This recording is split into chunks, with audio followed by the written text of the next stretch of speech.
Refund is not a mandatory thing and refund is not a citizen's right. அதிகமா எடுத்திருந்தாங்கன்னா தான் உங்களுக்கு refund வரும். சம்பளம் வாங்குறவங்க எல்லாத்துக்குமே ரீஃபண்ட் வந்து எலிஜிபிள் அப்படின்னு நினைக்கிறது ஃபர்ஸ்ட் தப்பு. You are eligible, you can get it while filing. Sir, இப்போ ஒரு 10 லட்சம் சம்பளம் வாங்கக்கூடிய நபர் அவருக்கு வந்து எவ்வளவு டாக்ஸ் பிடிச்சிருக்காங்க அப்படின்றத அவர் எப்படி பார்க்கறது? இப்போ 10 லட்சம் சேலரிக்கு பார்த்தீங்கன்னா ஆல்மோஸ்ட் க்ளோஸ் டு ஒரு 2 லட்ச ரூபா இன்கம் டாக்ஸ் மாதிரி வரும். இப்போ நான் நல்ல சம்பளம் வாங்குறேன், ரீஃபண்ட் எனக்கு நான் எடுக்கணும் அப்படின்னு நினைக்கக்கூடியவங்க முதல்ல என்ன செய்யணும்? ஃபர்ஸ்ட் அந்த மாதிரி நினைக்கிறது நிறுத்தணும். ஏன்னா எல்லா சம்பளத்துக்கும் ரீஃபண்ட் வர்றதுக்கான வாய்ப்புகள் இல்லை.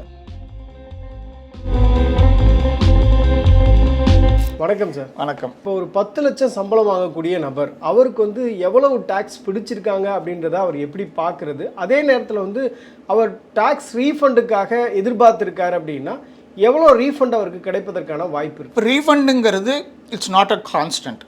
ரீஃபண்டுங்கிற வாய்ப்புகள் எப்போ வரும் அப்படின்னு சொன்னால், இப்போ ஃபார் எக்ஸாம்பிள் வருஷ ஸ்டார்டிங்கில் ஒருத்தர் வந்து வீட்டு லோன் வாங்காமல் இருக்கிறார்.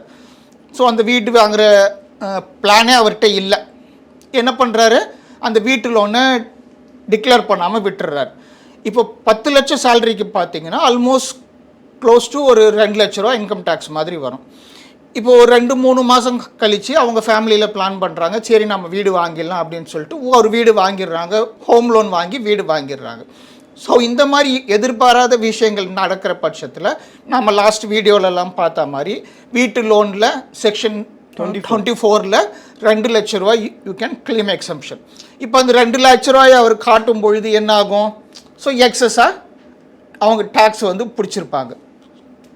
இதை வந்து இந்த இன்ட்ரெஸ்ட் டாக்குமெண்ட்டை பேஸாக வச்சு தென் ஒரு ஆஃபீஸில் சப்மிட் பண்ணலாம்.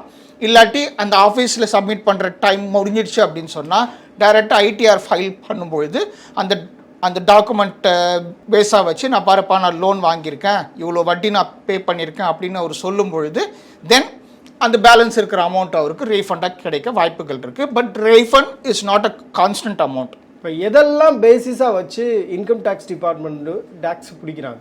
எதெல்லாம் பேசிஸ்னால், இப்போ செக்ஷன்ஸ் அன்றைக்கி நம்ம பேசின மாதிரி செக்ஷன் 80C, 80D, 24 NPS இந்த மாதிரி செக்ஷன்ஸ் எல்லாம் வச்சு தான் அவங்க டேக்ஸு பிடிக்கிறாங்க. அந்த டேக்ஸு பிடிக்கும் பொழுது 80C கான்ஸ்டண்ட்டாக எல்லாருமே போட்டுருவாங்க, 80D 50% தான் போடுவாங்க. ஏன்னா எல்லாருமே அந்த 75,000 லிமிட் அச்சீவ் பண்ணுவாங்கன்னா கிடையாது. இப்போ அதே மாதிரி செக்ஷன் 24 எல்லாருமே லோன் வச்சுருப்பாங்கன்னா அந்த மாதிரி வச்சுருக்க மாட்டாங்க.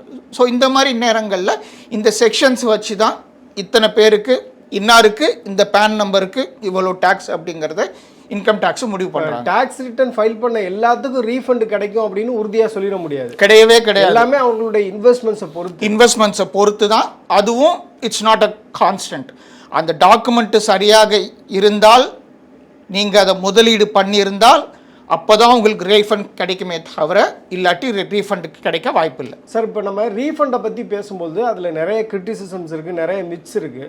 5% 10% எல்லாம் வாங்கிட்டு சிஏஸ் எல்லாம் பண்ணி தர்றாங்க அப்படின்னு நிறைய பேர் சொல்லி கேள்விப்பட்டிருக்கோம். நம்ம ஆஃபீஸில் கூட பொதுவாக அந்த மாதிரியான டாக்ஸ் எல்லாம் இருக்கும். 10% கமிஷனுக்கு எனக்கு ஒரு சிஏ தெரியும், பண்ணி தருவார், வர்ற ரீஃபண்டில் வந்து ஒரு 10% கமிஷன் எடுத்துப்பார் அப்படின்லாம் நான் சொல்லி கேள்விப்பட்டிருக்கேன். இப்போ இது வந்து நம்ம நம்பலாமா? இது உண்மையாகவே அப்படி 10% 5% கமிஷன் வாங்கிட்டு பண்ணுறாங்களா மார்க்கெட்டில்? மொத்தம் இந்த மாதிரி பண்ணுறவங்க நிறைய பேர் இருக்காங்க. பெரும்பாலும் அந்த நார்த் இந்தியாவில் தான் இந்த மாதிரி அதிகமான விஷயங்கள் நடக்கிறது.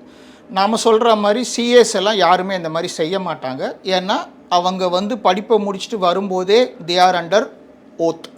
அதாவது நான் வந்து இந்த மாதிரி எடுத்துக்கிறாங்க. ஆமாம், அந்த ஒரு உறுதிமொழி எடுத்துக்கிட்டு தான் அவங்க வராங்க.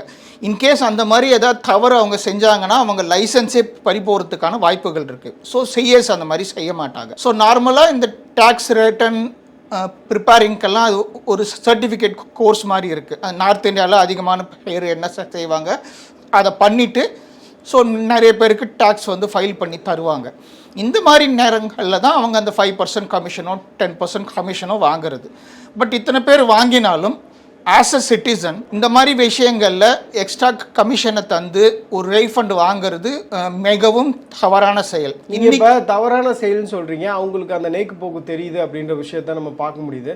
ஏன்னா நிறைய பேர் வந்து அந்த மாதிரி ரீஃபண்ட் சக்ஸஸ்ஃபுல்லாக வாங்குறாங்களே. ரீஃபண்ட் சக்ஸஸ்ஃபுல்லாக வந்தாலும் any tax that you file, any tax returns வந்து நம்ம ஃபைல் பண்ணுற தேதியிலேருந்து அந்த லாஸ்ட் டேலேருந்து 3 வருஷம் வரைக்கும் இன்கம் டேக்ஸில் அது நோண்டி எடுக்கலாம்.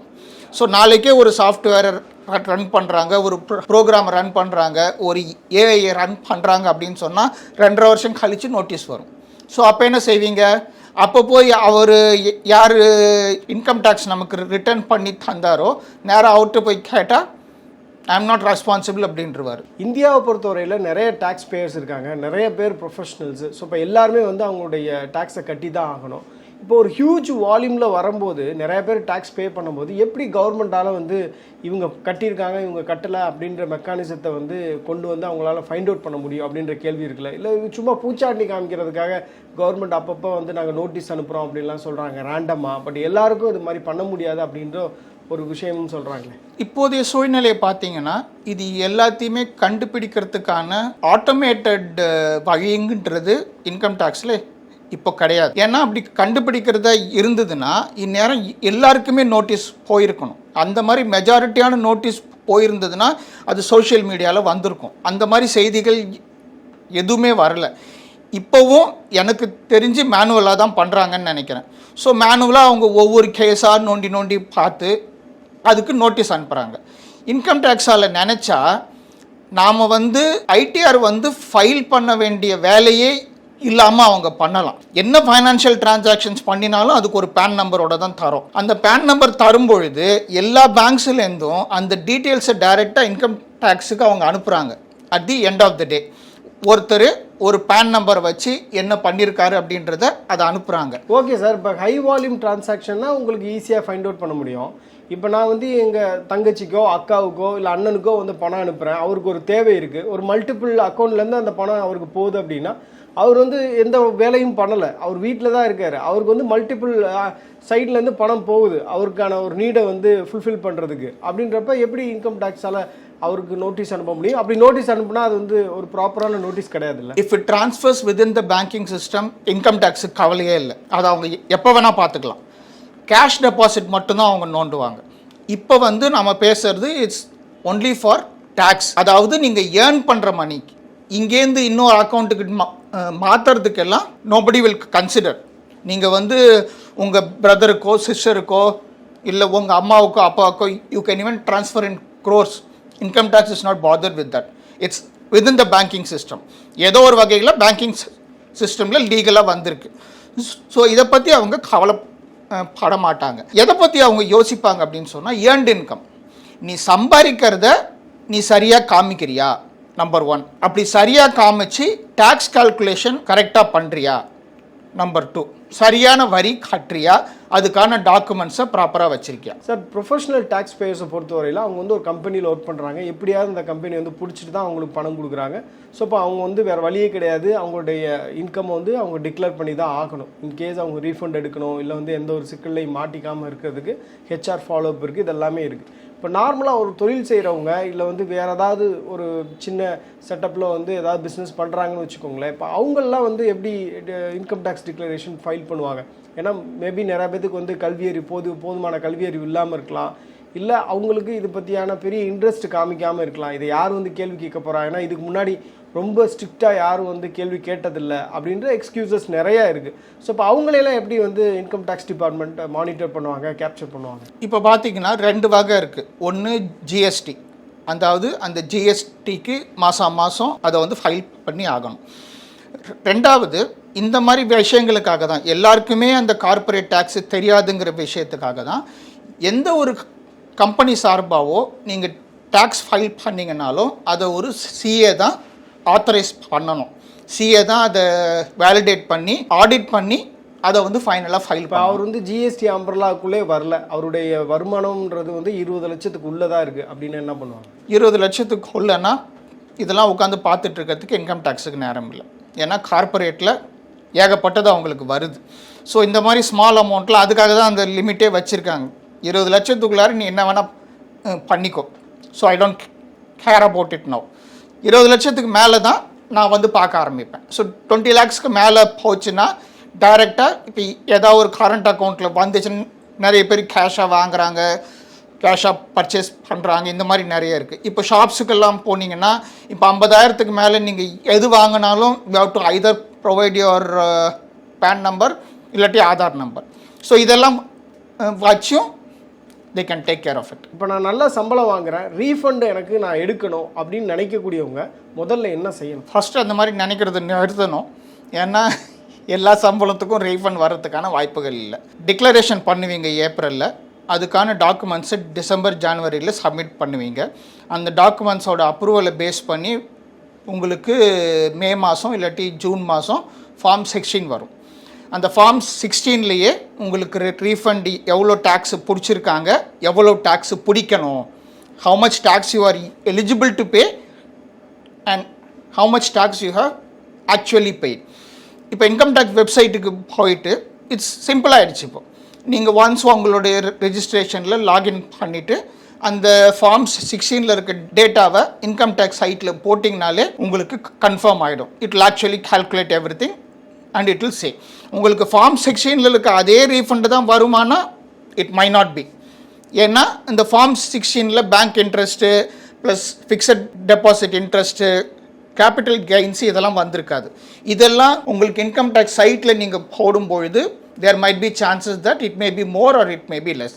ஸோ சம்பளம் வாங்குறவங்க எல்லாத்துக்குமே ரீஃபண்ட் எலிஜிபிள் அப்படின்னு நினைக்கிறது ஃபஸ்ட்டு தப்பு. If you are eligible you can get it while filing. Income tax declaration file பண்ணும்போது ஆஃபீஸ்லேருந்து எல்லா தகவலும் நம்மகிட்ட கேட்குறாங்க. எங்கெங்கெல்லாம் நம்ம இன்வெஸ்ட் பண்ணியிருக்கோம் அப்படின்றதெல்லாம் கேட்கும்போது நம்ம அதோடைய காப்பியை நம்ம அப்லோட் பண்ணுறோம். வேற இன்கம் டேக்ஸ் ரிட்டர்ன் ஃபைல் பண்ணும்போது எந்த டாக்குமெண்ட்ஸுமே அவங்க கேட்குறதில்ல, டேட்டா மட்டும்தான் கேட்குறாங்க. இப்போ அந்த டேட்டாவை நம்பி அவங்க நமக்கு ரீஃபண்ட் கொடுப்பாங்களா? தாராளமாக. ஏன்னா இப்போ டேக்ஸ் பேயர்ஸ் பார்த்தீங்கன்னா it's more than 4.5 crores of people who pay tax. இந்த 4.5 கோடி பேருக்கும் ஒரு கவர்மெண்ட்னால் ஒரு சின்ன இன்கம் டேக்ஸ் டிபார்ட்மெண்ட்டை வச்சு எல்லாத்தையும் பார்த்துட்ருக்க முடியாது. ஸோ தட் இஸ் வை எல்லார்ட்டையும் they gave the responsibility to the respective companies. நீயே பார்த்துக்கோ, இது எல்லாத்தையுமே டாக்குமெண்ட் எல்லாம் இப்படி தான் பார்க்கணுங்கிற ரூல்ஸ் இருக்குது, ரெகுலேஷன்ஸ் இருக்குது. இதுக்குள்ளார நீயே வெரிஃபை பண்ணி நீயே பார்த்துக்கிட்டு எனக்கு ஃபைனலாக ஃபார்ம் 16ல் அப்லோட் பண்ணுன்னு சொல்லி ஸோ கம்பெனியை நம்புகிறாங்க. நாளைக்கு இன்கேஸ் உங்களுடைய டாக்குமெண்ட்டோ இல்லை உங்களுடைய ஃபைலிங்கோ ரீவெரிஃபிகேஷனுக்கு வந்ததுன்னா then they will ask for the documents. Sir இப்போ ஃபார்ம் 16 எப்படி ஜென்ரேட் ஆகுது அப்படின்னா நம்ம கொடுத்த அந்த டிக்ளரேஷன் அடிப்படையில் ஜென்ரேட் ஆகுது. இப்போ நான் ஒரு சில பில்ஸ் நான் எக்ஸ்ட்ராவாக வச்சுருக்கேன். ஸோ நான் ஒரு ஸ்கூல் எஜுகேஷன் ஃபீஸ் பசங்களுக்கு பே பண்ணது இருக்குது, இல்லை வேறு ஏதாவது நான் ஹவுசிங் லோன் மாதிரி ஏதாவது எடுத்திருக்கேன் அப்படின்றதெல்லாம் இருக்குது. பட் நான் டிக்ளேர் பண்ணும்போது அந்த பொசிஷனில் இல்லை, நான் வாங்கலை, இல்லை நான் கட்டலை, அதுக்கான அமௌண்ட் கட்டலை அப்படின்றப்ப நான் இன்க்ளூட் பண்ணுறேன். நான் என்னுடைய ஐடி ரிட்டர்ன் ஃபைல் பண்ணும்போது அந்த டாக்குமெண்ட்ஸ் எல்லாம் அதோடைய டேட்டாலாம் நான் ஃபீட் பண்ணுறேன் அப்படின்றப்ப என்கிட்ட கொஸ்டின் கேட்க மாட்டாங்களா? இதெல்லாம் நீங்கள் ஃபார்ம் 16ல் உங்கள் இது இல்லையே, டிக்ளரேஷனில் நீங்கள் கொடுக்கலையே, அடிஷ்னலாக அதை நீங்கள் இந்த டேட்டாலாம் ஆட் பண்ணியிருக்கீங்க, அதுக்கான ப்ரூஃப் எங்கேன்னு கேட்க மாட்டாங்களா? இல்லை, நாம் அந்த மாதிரி ஸ்டாப் பண்ண முடியாது. அதாவது ஏப்ரல் மாதம் இப்போ என்னோடய ஆஃபீஸில் நான் சொல்கிறேன் ஏடிசியில் 1.5 போடுவேன், ஏடிடியில் 75,000 போடுவேன்னு சொல்கிறேன் நான். பட் நான் during the course of the year நான் இப்போ மேல் படிப்பு படிக்கிறதுக்கோ இல்லை எதுக்கோ எஜுகேஷன் லோன் வாங்கியிருந்தாலோ இல்லாட்டி வீட்டு லோன் வாங்கியிருந்தாலோ ஒரு ஜூன் மாதமோ ஜூலை மாதமோ நான் லோன் வாங்குகிறேன். ஸோ அந்த லோன் வாங்கியிருந்தா நான் தாராளமாக அந்த டாக்குமெண்ட்டை end of the year submit பண்ணலாம். If the document is valid தாராளமாக ஆஃபீஸில் எடுத்துதான். இன்கம் டேக்ஸ் டிக்ளரேஷன் ஜனவரிலேயோ பிப்ரவரிலேயோ ஆஃபீஸ்லேருந்து கேட்குறாங்க. இப்போ நான் மார்ச்சில் ஒரு இன்வெஸ்ட் பண்ண போகிறேன் அப்படின்னா கூட நான் ஒரு ஃபியூச்சரிஸ்டிக்காக நான் ஃபீட் பண்ணலாம் அப்படின்றீங்களா டிக்ளரேஷன் ஃபார்மில்? ஆமாம். அதாவது நாம் இப்போ ஏப்ரல் மாதம் எல்லா கம்பெனிலையும் இந்த வருஷத்துக்கு நீங்கள் டேக்ஸ் சம்மந்தமாக இன்வெஸ்ட்மெண்ட் எவ்வளோ செய்ய போகிறீங்க அப்படிங்கிற ஒரு ப்ரொஜெக்ஷனை தான் கேட்குறாங்க. They are not asking for the documents. Documents December மாதமோ ஜனவரி மாதமோ தான் கேட்பாங்க. ஸோ இந்த ப்ரொஜெக்ஷன் மேலே அதிகரிக்கலாம் இல்லாட்டி கம்மியாகலாம். மேலே அதிகரிச்சதுன்னா there is an upper limit. ஏடிசினா 1.5 lakhs, ஏடிடினா 75,000, 50,000 இந்த மாதிரி அப்பர் லிமிட்ஸ் இருக்கும்போது ஒரு லெவலில் தாண்டாத பொழுது நாம் கம்பெனியோ அதை பற்றி வாரி பண்ணிக்க வேண்டிய அவசியம் இல்லை. If you submit the documents எவ்வளோ மேக்ஸிமம் எலிஜிபிலிட்டி அவங்களுக்கு இருக்கோ அதை எடுத்துக்கிட்டு அதை ஃபார்ம் 16ல் இன்க்ளூட் பண்ணிவிட்டு and then we can file it. கவர்மெண்ட்டை பொறுத்தவரையில் ஒரு செட் ஆஃப் ரூல்ஸ் வச்சுருக்காங்க ஓல்டு ரெஜிம்க்கும் நியூ டேக்ஸ் ரெஜிம்க்கும். ஸோ இப்போ ஓல்டு டேக்ஸ் ரெஜிமை பொறுத்தவரையில் நிறைய முதலீடுகளுக்கு அவங்க வந்து வரி விலக்கு கொடுக்குறாங்க. அந்த வரி விலக்கெல்லாம் என்னன்றதை பார்த்துட்டு அதுக்கேற்ற மாதிரியான இன்வெஸ்ட்மெண்ட் நம்ம பண்ணியிருந்தோம் அப்படின்னா நம்ம ரீஃபண்ட் வாங்குறதுக்கு எலிஜிபிள். இல்லை அப்படின்னா நம்ம வந்து ரீஃபண்ட் வாங்குறதுக்கு எலிஜிபிள் கிடையாது. நாம் டிக்ளேர் பண்ணிவிட்டு நம்மக்கிட்டேருந்து அதிகமாக அவங்க டேக்ஸ் வாங்கியிருந்தாங்கன்னா எவ்வளோ வாங்கணுமோ ஆக்சுவலை விட ஜாஸ்தியாக அவங்க டேக்ஸ் பொறிச்சிருந்தாங்கன்னா அந்த சமயத்தில் தான் we are eligible for a refund. அந்த ரீஃபண்டுங்கிறதே நான் வந்து எக்ஸ்ட்ரா டேக்ஸ் பே பண்ணியிருக்கேன். இப்போ நிறைய பேர் பார்த்தீங்கன்னா கேபிட்டல் கெயின்ஸ், இப்போ நான்லாம் capital gains once in a quarter எவ்வளோ ப்ராஃபிட் வருதோ அந்த ப்ராஃபிட்டுக்கு அட்வான்ஸ் டேக்ஸ் நான் பே பண்ணிவிடுவேன். இப்போ அடுத்த மாதம் வர லாஸோ இதெல்லாம் அட்ஜஸ்ட் பண்ண மாட்டோம். So at the end of the year நான் வந்து ஃபைல் பண்ணும்பொழுது இந்த லாஸஸ் அட்ஜஸ்ட் பண்ணும்பொழுது எனக்கு கேபிட்டல் கெயின்ஸில் நான் வந்து அதிகமாக காட்டியிருப்பேன். So I can take that as a refund. So எவ்வளோ நீங்கள் கட்டணுமோ அதை விட அதிகமாக கட்டியிருந்தால் தான் you are eligible for a refund. Refund is not a mandatory thing and refund is not a citizen's right. அதிகமாக எடுத்திருந்தாங்கன்னா தான் உங்களுக்கு ரீஃபண்ட் வரும். இப்போ என்னுடைய முதல் கேள்விக்கே நான் வர்றேன். இப்போ 10 லட்சம் ஒருத்தர் வந்து சம்பளம் வாங்குறாரு அப்படின்றப்ப அவர் வந்து எவ்வளோ ரீஃபண்ட் எதிர்பார்க்கலாம்? இப்போ ஓரளவு அவர் முதலீடுகளே பண்ணலை அப்படின்றப்ப அவர் எவ்வளோ ரீஃபண்ட் வந்து எதிர்பார்க்கலாம்? இல்லை வந்து அவருக்கு எவ்வளோ டேக்ஸ் பிடிச்சிருப்பாங்க? அவர் இன்கம் டேக்ஸ் ஃபைல் பண்ணும்போது ரிட்டர்ன் ஃபைல் பண்ணும்போது என்னன்னு ஃபைல் பண்ணுறது? ஓகே, இப்போ ஒரு ஸ்மால் எக்ஸாம்பிள் சொல்கிறேன். இப்போது நீங்கள் இருக்கீங்க, உங்கள் சேலரி வந்து 10 லட்சம்னு வச்சுப்போம். அந்த 10 லட்சத்துக்கு at the beginning of the year நீங்கள் என்ன நினைக்கிறீங்க? நான் வந்து இன்வெஸ்ட்மெண்ட் நான் வந்து எதுலேயுமே செய்ய போகிறதில்ல, நான் வந்து நியூ ரெஜிம்லேயே போய்க்கிறேன் அப்படின்னு சொல்லிட்டு நியூ ரெஜிமில் போயிடுறீங்க. So once you select new regime, அதுக்கப்புறம் உங்களால் அந்த வருஷத்துக்கு மாற்ற முடியாது. ஸோ நீங்கள் டாக்குமெண்ட் எதுவுமே நீங்கள் சப்மிட் பண்ணல. So during the course of the year யோசிக்கிறீங்க, நான் என்னத்துக்கு வீணாக அந்த கேஷை நான் விடணும். ஸோ அந்த 80C 80D வீட்டு லோனு இதெல்லாம் வாங்கிடுறீங்க, அந்த வருஷமே நீங்கள் வாங்கிடுறீங்க. ஸோ வாங்கிட்டு உங்களால் டாக்குமெண்ட் சப்மிட் பண்ண முடியாது வைல் ஃபைலிங் த ஐடிஆர் ரிட்டர்ன்ஸ்.